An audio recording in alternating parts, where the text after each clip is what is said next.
आदिवासी इस दिन को अपने संघर्ष और अंग्रेजों के द्वारा मारे गए अपने 20,000 लोगों की याद में मनाते हैं। यह विद्रोह आदिवासियों के संघर्ष गाथा और उनके बलिदानों को आजादी की लड़ाई में अंग्रेजों के छक्के छुड़ाने वाले नायक को याद करने का खास दिन है। सन 1857 की क्रांति संपूर्ण भारत को याद रहता है और 1857 की क्रांति को भारतीय इतिहास में खास स्थान भी प्राप्त हुआ।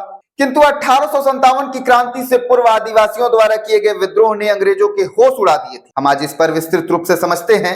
फूल सांथाली भाषा का शब्द है जिसका मतलब होता है विद्रोह। 30 जून 1855 को झारखंड के आदिवासियों ने अंग्रेजी हुकूमत के अत्याचार के खिलाफ पहली बार विद्रोह का बिगुल फूका।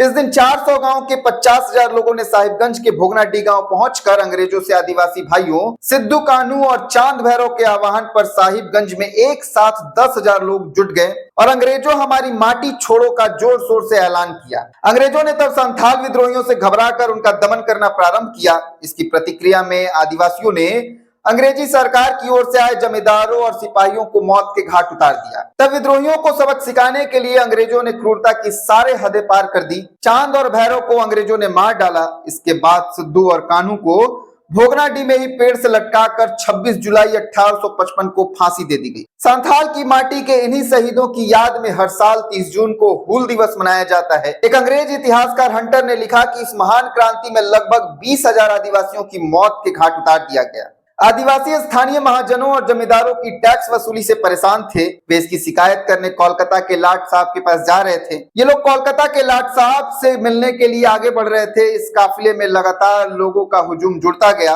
देखते ही देखते 10,000 की भीड़ 60,000 के जनसैलाब में तब्दील हो गई। ये लोग कोलकाता में लाट साहब को ये बताने जा रहे थे कि स्थानीय महाजनों और जमींदारों की टैक्स वसूली से आदिवासी त्रस्त है। इस दौरान उन्हें जबरन रोकने की कोशिश हुई और भीड़ भी हिंसक हो गई। हिंसक भीड़ ने गुस्से में सरकारी संपत्तियों को भी नुकसान पहुंचाया। आखिरकार अंग्रेजों को पहली बार मार्शल लॉ लागू करना पड़ा। भारत के इतिहास में यह पहला मौका था जब मार्शल लॉ लगाया गया था। जनवरी 1856 में जब हूल क्रांति समाप्त हुआ तब इस इलाके को समेकित तौर पर संथाल परगना का नाम दिया गया, जिसका मुख्यालय दुमका बनाया गया। फूल क्रांति के 44 साल बाद वर्ष 1900 में मैकपरहंस कमेटी ने आदिवासियों की जमीन की सुरक्षा के लिए एक बंदोबस्त अधिनियम बनाया। इसमें यह प्रावधान किया गया कि आदिवासी की जमीन कोई दूसरा आदिवासी ही खरीद सकता है। खरीदने और बेचने वाले के घर एक ही इलाके में होना चाहिए। झारखंड में आदिवासी जमीन का हस्तांतरण आज भी इन शर्तों को पूरा करने के बाद करने का प्रावधान है। भले ही हम 1857 के सिपाही विद्रोह को भारतीय स्वतंत्रता संग्राम का पहला विद्रोह मानते हैं, लेकिन सांथाल के आदिवासियों का हूल विद्रोह भी बेहद प्रभावशाली रहा था। तब सांथाल विद्रोह मुट्ठी भर आदिवासियों ने शुरू किया, जो बाद में जन आंदोलन बन गया। सांथालियों ने अपने परंपरागत हथियारों के दम पर ही ब्रिटिश सेना को परास्त कर दिया था।